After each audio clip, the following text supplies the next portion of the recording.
Welcome back to the BestWorst41 podcast. I'm your host, Josh Lewa. My next guest is an investor, advisor, and financial planner with Synergy Wealth Solutions, and he has over 20 years in the financial investment industry, but his path and his career has included work with some organizations like MetLife and John Hancock Investments, but I'm super excited to kind of hear about that transition all the way through. He has an extremely successful career doing this work and helping people secure their financial futures. And I just would like for him to share his story. I had a great time talking with him before this interview, and we really had a really good exchange. And again, I'm really excited for our listeners to take advantage of this opportunity.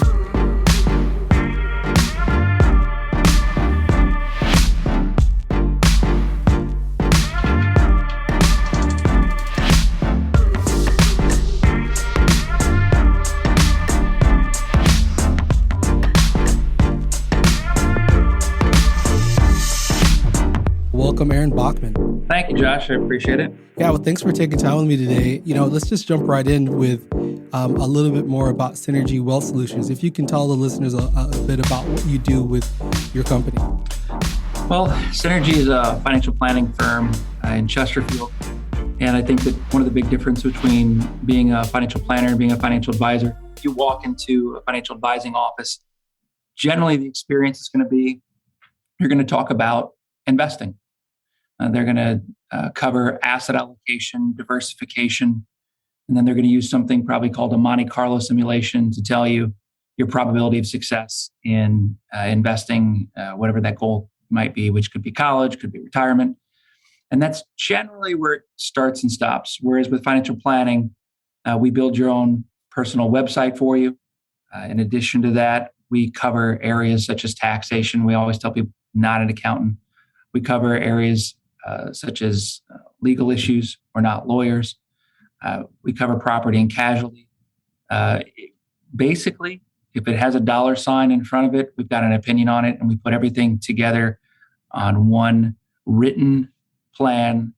And then we tell people that we hold you accountable to do what you need to do to get what you said that you wanted. Is that an industry standard, the idea of building kind of a portfolio for somebody, like a website where they can look at their goals? I never realized the difference between the planning versus advising. I would say it's not generally, and that's not necessarily a good or a bad thing. It's just some people do X, some people do Y. So again, some people, for example, if you were working with Morgan Stanley, you know what you're going to be talking about. You're going to be talking about investments.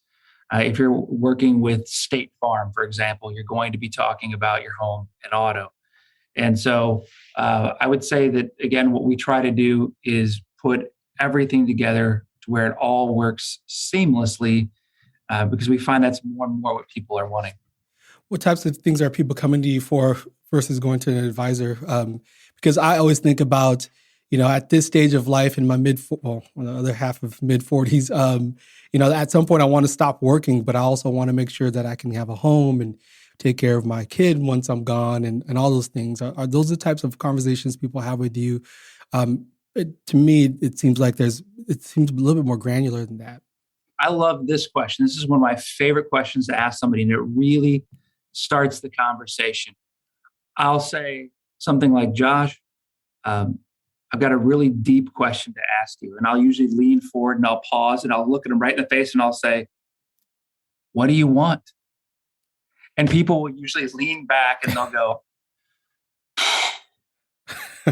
what do I want? That's a good question.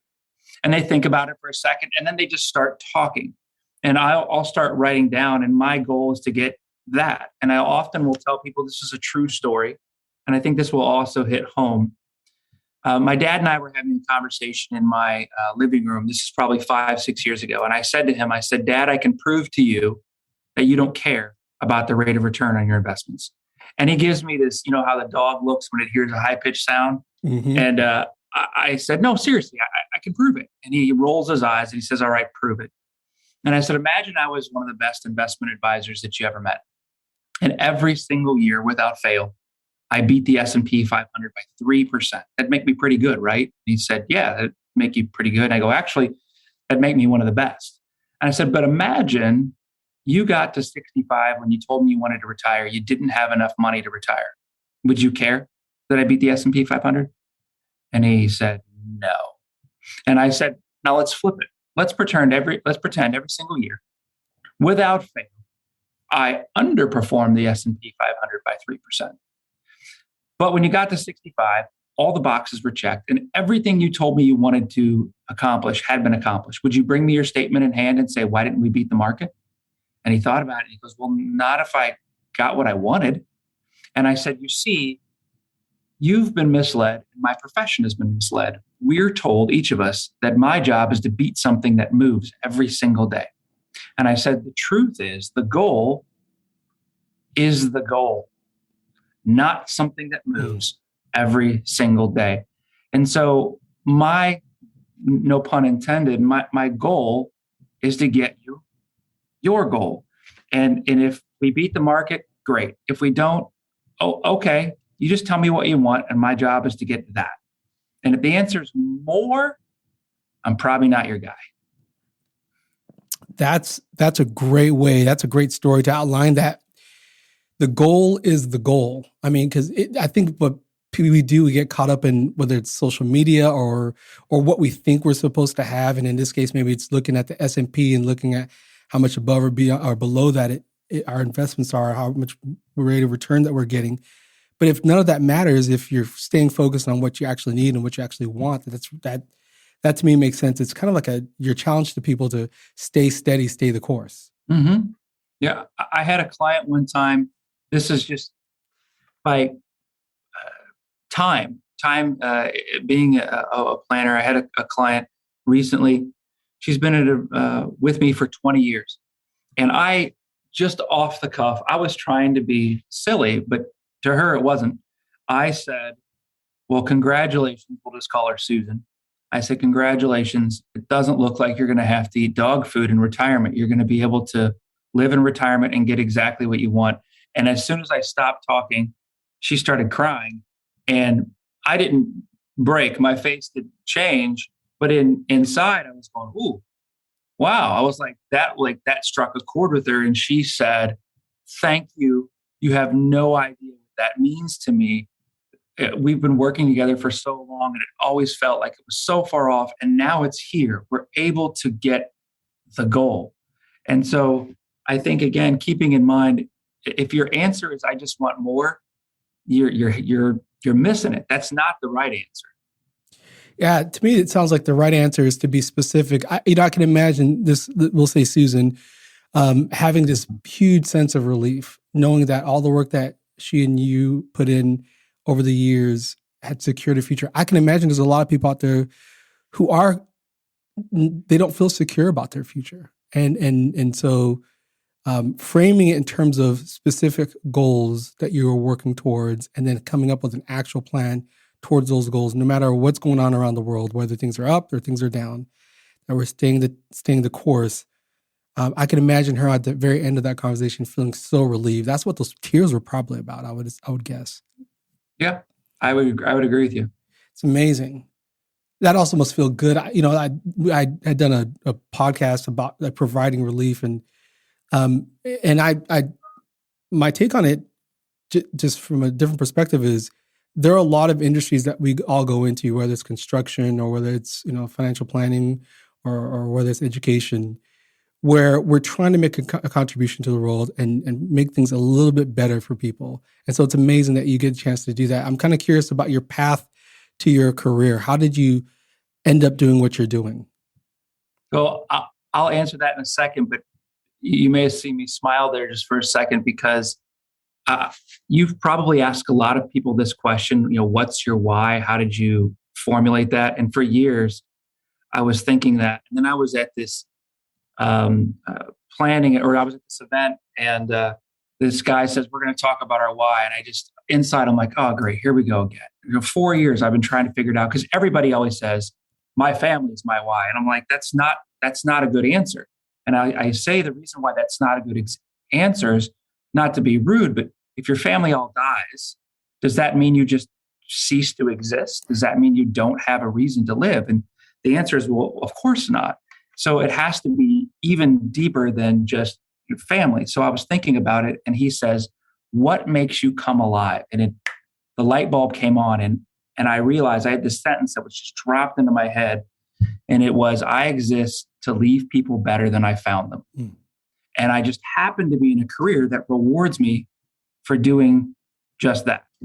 So one example, won't take long. There was a kid at Schnucks, the grocery store, and he always was frowning. And it's 11 o'clock at night. And I said to my wife, I said, I'm going to get him tonight. And she knew exactly what I was talking about. And this kid was mopey moperson. And he would not look you in the eyes. Even when he was checking you out, it would not even make eye contact. So the whole time I'm thinking, how can I get this guy? How can I get this guy? And so I'm going through the store, walking, and I was like, man, I got all the little tiny things I can get. I don't have any ideas. I was like, well, I guess it's just not meant to be.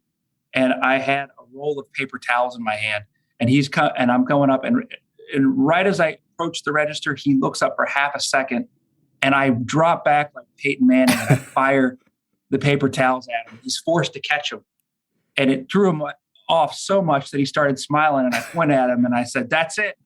I said, what's your name? And I had a conversation with him, and I left him better than I found him. But how I got started was really odd. I was actually in school. I wanted to be an architect, and I was working at this fine dining restaurant, and there was this lady. She was actually a Miss Missouri pageant a participant, and she waves me over to her table. I was a busboy, and she says, do you always frown? And I said, no. I said, I'm just concentrating on the tables here, making sure I get everything taken care of.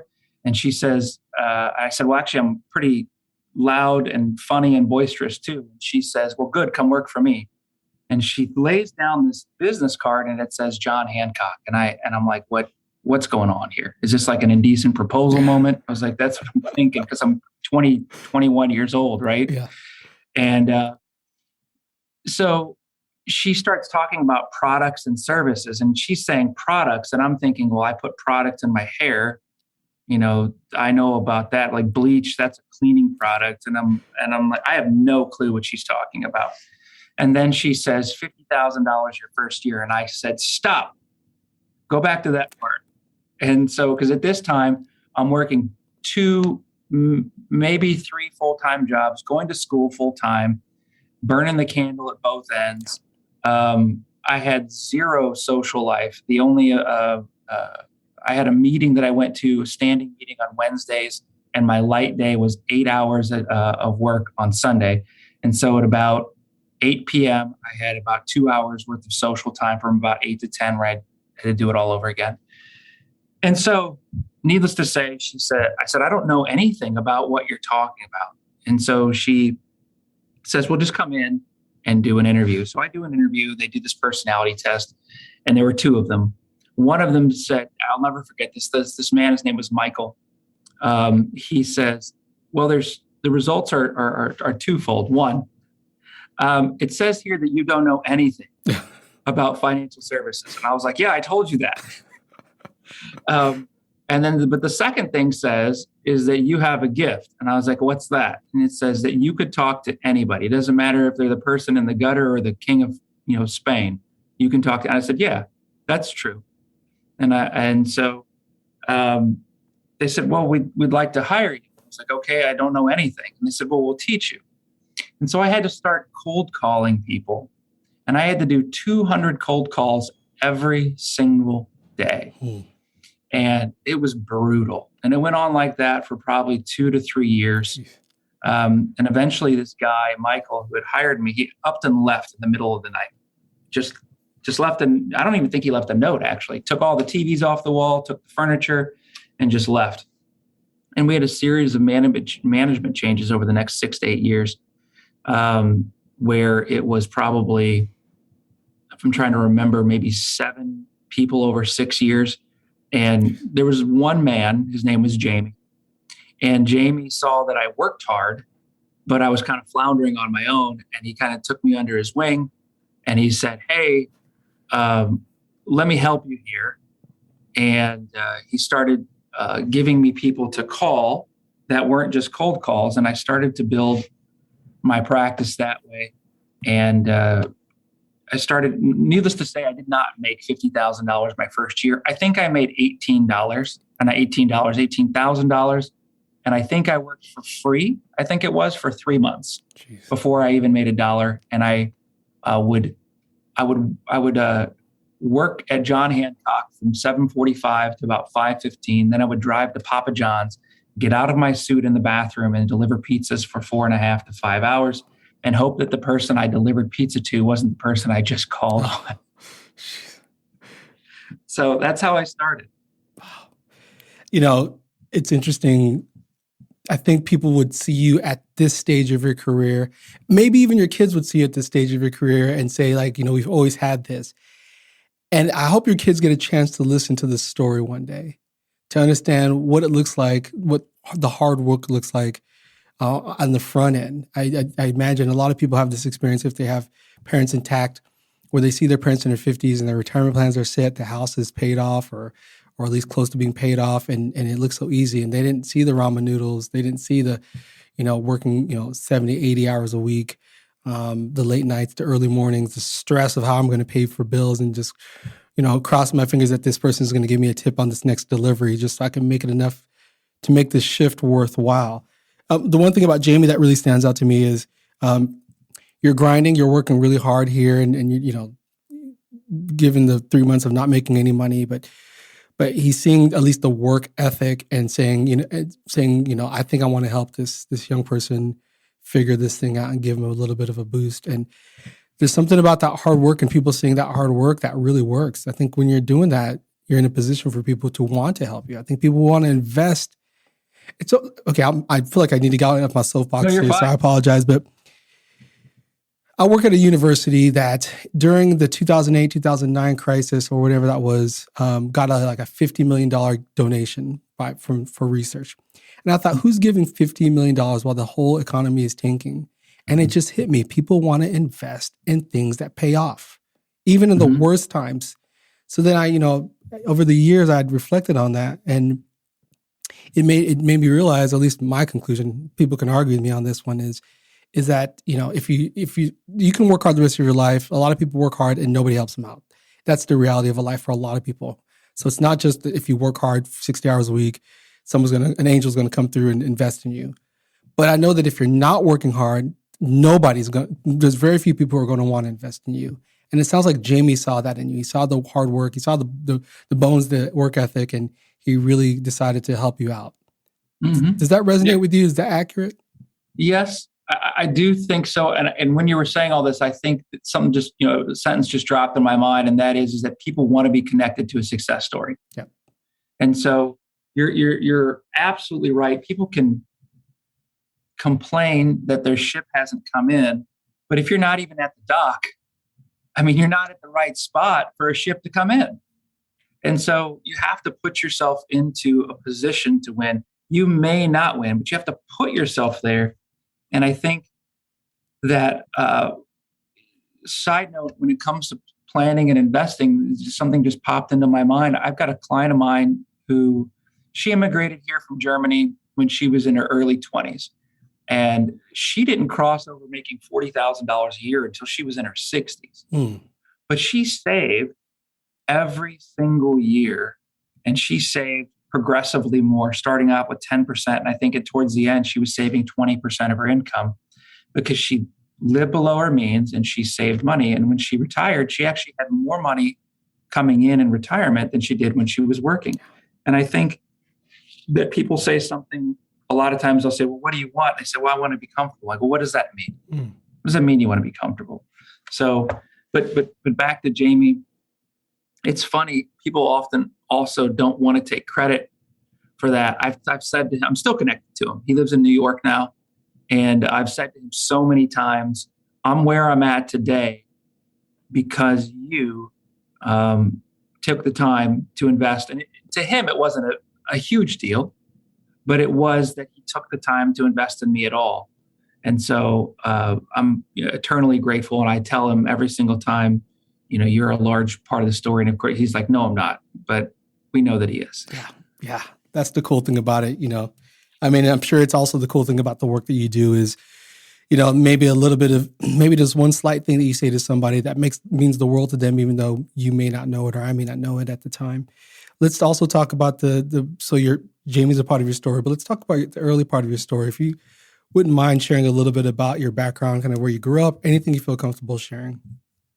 I grew up in St. Peter's. My dad was in the military only for 10 years. I believe he was in the military from, I believe it was 73 to 83, maybe. Or it might have been 72 to 82, somewhere in that range. And we lived in Arizona for a few years. We lived in England for a few years. And then we ended up moving to St. Peter's because my dad, when he retired, got a job at McDonnell Douglas, which eventually would become Boeing. And we lived paycheck to paycheck. I remember my mom and dad would always say, we're in the hole. And I remember one time looking out the backyard as a kid. I'm like, what's this hole they're talking about? And then I remember hearing that sentence in my mind as an adult. And I was like, oh, they were broke. Yeah. Okay. And so my mom and dad would get divorced when I was about 19 years old. That was really hard isn't the right word. It was different, I guess you would say. My parents had a strange. I'm hemming and hawing here because it wasn't that their marriage was awful, but it wasn't great. Does that make sense? Yeah.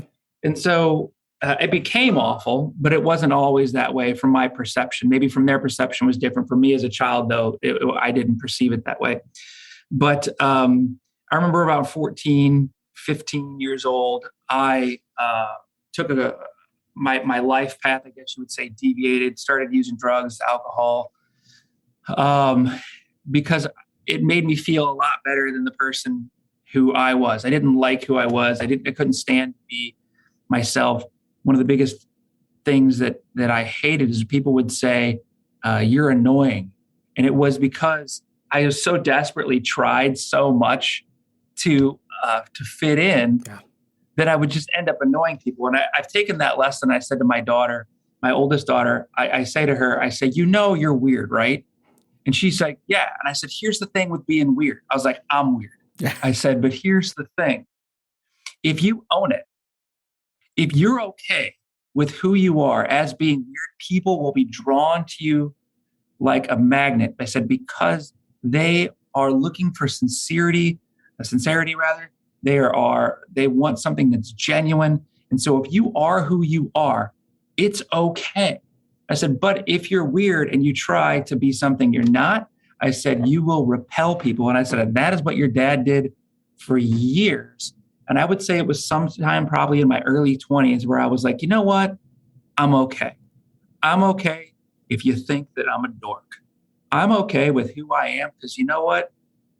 In my brain, it's an amusement park and it's pretty fun in here. So if you want to join me for the ride, you can join me. But if not, that's on you. And I was just okay with it. And so I got sober. Probably I was about 17, I believe, around there. And I haven't drank or used any, drugs since that point. People will say, well, do you think you could now? And I'm like, two things. A, let's not try.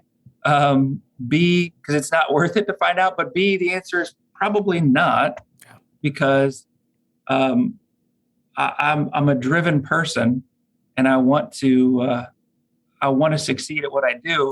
And in my weird way of thinking, when it comes to abuse of an alcohol or a drug, winning is getting as drunk as possible or as high as possible. Yeah. Guess what? That's not a good idea. So we're just not going to do that. Yeah.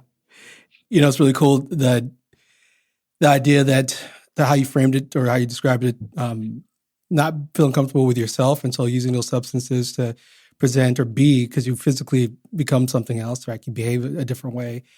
And the fact that people see right through that after a while because it comes off as trying too hard. And I mean, it's a great message for people who are, struggling with confidence. We already have the requisite parts to be confident. Everybody does, no matter what your background, your personality type, et cetera. And so, kind of your challenge to your daughter, just own it. Wherever you are, just own it. And if you respect yourself and you own it, people will be drawn to that because, yeah, you're right. There's a lot of people who live a lot of different personas online or in public or in social media, and people are around you long enough, they see right through that. And so I think people are drawn and can trust somebody who's consistent, who's themselves, and generally a good person. So, well, so we're going to take a small break and then we're going to get into the big question. All right.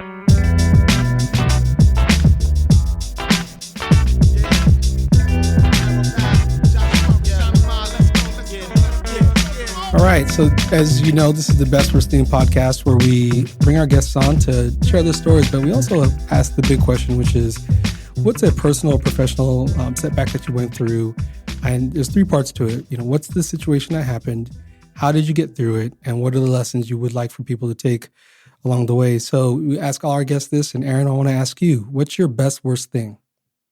Well, when it comes to business, I think that there was a moment in time, it was roughly 2007, and we had, like I said earlier, 7, 8 different management changes. And this last guy, I don't think was equipped to run the office. And he just wasn't doing a great job. He got let go. Well, they brought this new guy in. His name was Jim. And Jim, remember how I just said where somebody isn't sincere? Yeah. I don't think Jim was sincere. He said that he was one thing and he acted like something else, is really how his actions came off. And I had said, if it's got to be, it's up to me. This office is failing. I'll go into management and I'll change it. Well, that's easier said than done. And I quickly realized that I didn't really want to necessarily do that in that stage of my career. And so I started looking around and I was like, I've got to get out of here. This is a toxic environment. I don't want to be here and I want to go somewhere else. And so one of the things that had happened was I interviewed with like 10 to 12 different places saying, this is my situation. I, want to make a change. And there happened to be this, do you remember National City Bank? There was a guy who worked there from National City Bank, and he wanted to recruit me. And I got this phone call. They wanted me to be the guy. They wanted me to be the guy in the bank where you've got 10 people who are working underneath you, who are funneling all of the great, clients to you, and you're supposed to train them, Aaron, lead them. So it was a quasi management role, but more about growing the assets of the bank. And I said, okay, I don't necessarily know that I want to do that. I don't know that I really want to be a banker or be in a bank. So I was thinking about it. And I get this phone call from this guy's name was Paul. I get this phone call from Paul, and he says, Aaron, this is Paul. And we'll just call him Paul Smith. This is Paul Smith from National City Bank. I just wanted to let you know we've decided to go another direction and hire somebody else who's actually done this before. Now, here's the thing. I hadn't actually formally applied for the job, but when he said that, inside, it lit me up so bad. I would not say this out loud, but I said it internally. I said, do you know who I am? And, you wouldn't say that out loud because that's something that, right. A punk would say that. You don't say that out loud, but I said that to myself. And it was like those MMA fighters that are like, I'm going to come back and I'm going to do. That's why I started sounding like that guy who just got beat in the ring really bad. And I called my wife. And see, here's the thing. I didn't even know that I wanted to go when you took it from me. Yeah. Now, all of a sudden, I'm offended that you took it from me. I said to my wife, I told her what happened, and I'll never forget. And she said, well, maybe God has other plans for you. And I said, well, that may be true, but I don't want to hear that right now. That's what I said. And well, it turns out her statement was actually true. Because what happened was, unbeknownst to me, just perfect timing, there was a group of advisors who weren't really high performers, if you will. And they were let go from then a company called MetLife Resources. And what ended up happening is when they were let go, I came in and I was in charge of their what we call book of business. And I was able to grow. But here's the thing. I didn't know what I was getting into. It all ended up aces, if you will. But going in there, I didn't know that. I didn't know that that was going to be the case, because what I thought was it was going to be 100% straight commission, that I was going to have to rebuild everything. And I was fully prepared mentally to do that. I was like, here we go. I'm 7-8 years into the business, and here we go. I'm going to start over, but it's going to be worth it because I'm not going to do that. This is a better place for me to go. And I remember it was like probably 2 weeks in, I walk into my office and there's a check on my desk. And it was a check for like $700. And I said, what's this? Why is there a check made out to me for $700? And they said, well, that's your paycheck. I said, paycheck? What are you talking about? And they said, well, you get a check. And I said, no, I don't. I'm like, yeah, like you work here. And I was like, right, I do. But I get paid when I involve a client in some sort of product or service. And they said, yeah, but you also get this. And I said, really? Okay. Oh, okay. So I remember going home and telling my wife, I was like, you're never going to guess what happened. I said, I got a paycheck today. She said, yeah, but you didn't sell anything. And I was like, yeah.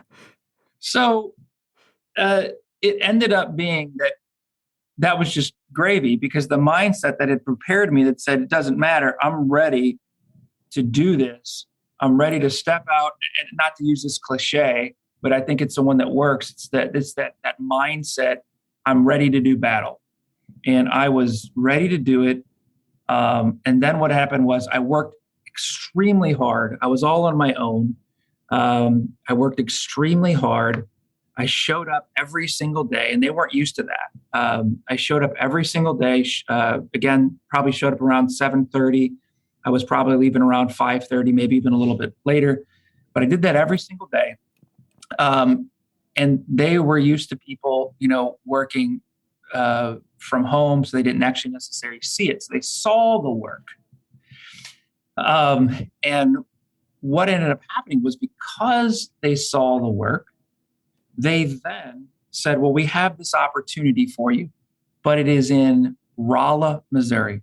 Would you like to drive to Rolla, Missouri to have the opportunity to talk to 200 people about their 401k? And I was like, yes. I didn't even think about it. I just said yes. Mm-hmm. And then it was like 6 months later, they said, okay, well, Lebanon, Missouri, that's like 50 miles down the road. We were looking at the map. Would you drive to Lebanon? I said, yes. And so that was about another 700 people. So what ended up happening was every other week I would wake up, get in the car, probably around 5:45 a.m. and drive down to Lebanon, Missouri. And I would be there from 8 a.m. to around 1, drive back to Rolla, be there for 2 or 3 hours, and then drive home every other Monday. And I would do their 401k enrollment meeting. And then they'd say, the investment guy is here, is what they would say. And I was just, okay, I'm the investment guy. And so I would do that. And then what ended up happening was there was an opportunity where they said, do you want to work here in St. Louis? And I said, well, yeah. And they said, well, you're going to have to give up what you had been doing, which was what we would call that orphan book, or those people that were assigned to me to work with those individuals. And I had been calling those individuals, mailing them what we call prospecting. Moving up dirt, you're going to find gold. And so they said, you would sit in an office at Mercy Hospital and people would come to you. And I said, yeah, I'll do that. And so it ended up happening. But with the strange thing, and not to delineate too much from this, but I feel this is important to say, is that all during this time, I still felt completely like not enough. Like no matter what I do, it's not enough. In my brain, I would think if people, they're just going to think, they're going to see me as Aaron Bachman, the guy who used to bathe dogs, who was an umpire, who worked at Burger King and McDonald's and waited tables. That's who they see. That's not who they saw, but that's in my mind. I was still that person. And as a direct result, I would read like 25 books every single year. I was like, I have to be, more informed, better than my competition. Because if you remember, I didn't finish school because John Hancock told me, we're going to train you on everything that you need. And so I felt so incompetent because I didn't have the degree hanging on the wall. Even though people would say to me, I tell them this in private moment, and they'd say, well, Aaron, do you think you know more than those people who are coming out of college with those degrees? And I was like, yeah, I do. And they said, okay. And why do you go to school? And I said, well, to be educated and to make money. And they said, are you educated? Yes. Are you making money? Yeah. What's the problem? And so I realized later, Josh, that it was because I didn't go to school that I became successful. Because what ended up happening was I realized that had I gone to school and I had an education, formal education, I should say, if I had formal education, I would have quit a long time ago because it was so hard. And in my mind, I said, fry cook, financial planner. Fry cook, financial planner. There's no in between. And as I say it out loud, you go, that's preposterous. Of course there's in between. But again, that's what my brain told me. Yeah, that's a pretty extreme range there, but it's a funny mental game that we can play with ourselves, right? Where we're maybe in our minds, we made up a story about what success is supposed to look like. And if any part of us deviates from that, it could take us down this weird, strange path. I think the one thing that you had buffering you from all that is the grind. Again, going back to the hard work. Bracing yourself for the worst, essentially, in this new promotion, this new position, not even knowing that $700 check, which to me, I think at that time would have been a bonus to have $700 every 2 weeks come in, would have been an incredible surprise. Again, speaks to your character and the person you were. I remember when we were talking offline, you talked about, reading 25 books a year and thinking that that's what successful people did. Do you mind sharing with people kind of that discovery? Yeah, so what you're mentioning is that there was a distinct moment where I thought, just for a moment, I let myself think, man, maybe I am quote unquote successful. I'm reading 25 books every single year, reading a book every 2 weeks, fiction books, nonfiction books, and just trying to better myself.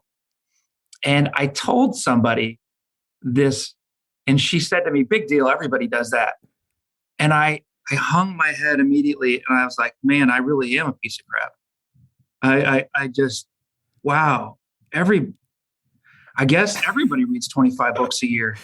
And then I thought about it, I dwelled on it. And then I told somebody the story, and they're like, what are you talking about? I was like, they said, the average person doesn't read a book a year, much less 25.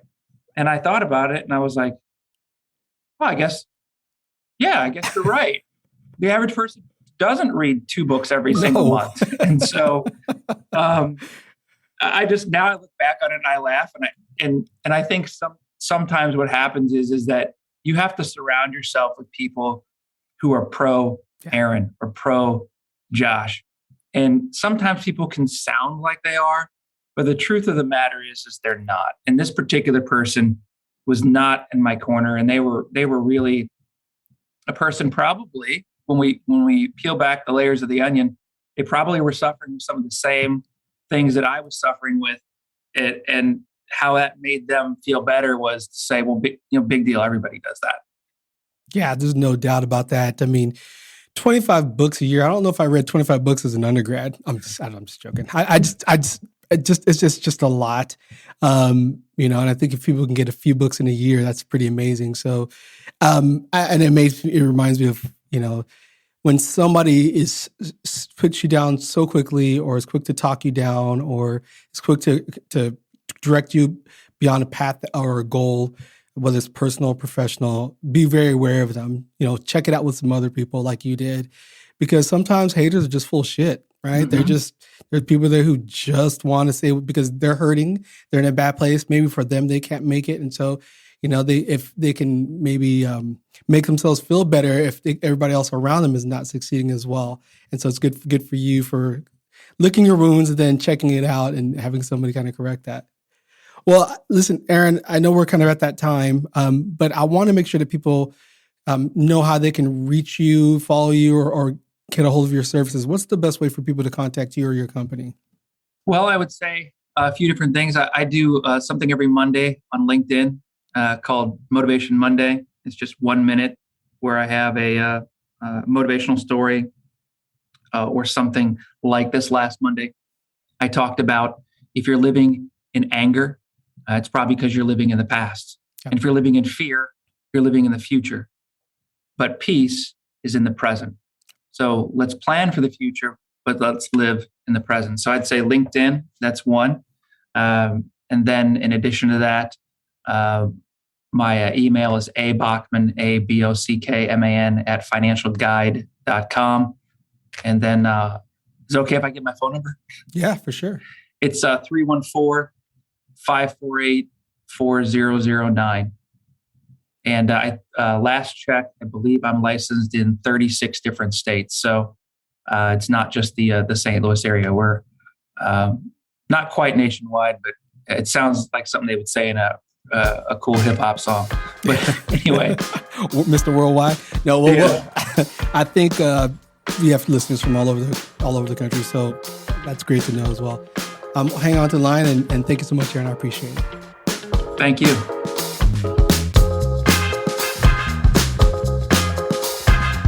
Thank you for listening to the Best Worst Thing podcast. I'm your host, Josh Walewa. Music is produced by Josh One. You can follow him at Boomnote on Instagram and Twitter, and Josh One on Spotify. Our episodes are edited by Cooled Jets Music. You can follow him at Cooled Jets Music on Instagram. Our marketing is designed by Francesca Daniels. You can find her at FrankandKitty24 on Instagram. And our overall design is by Inspired Design with Ryan Daniels. You can find them at getinspired.design on Instagram. Thank you for listening to The Best Worst Thing. This one's for the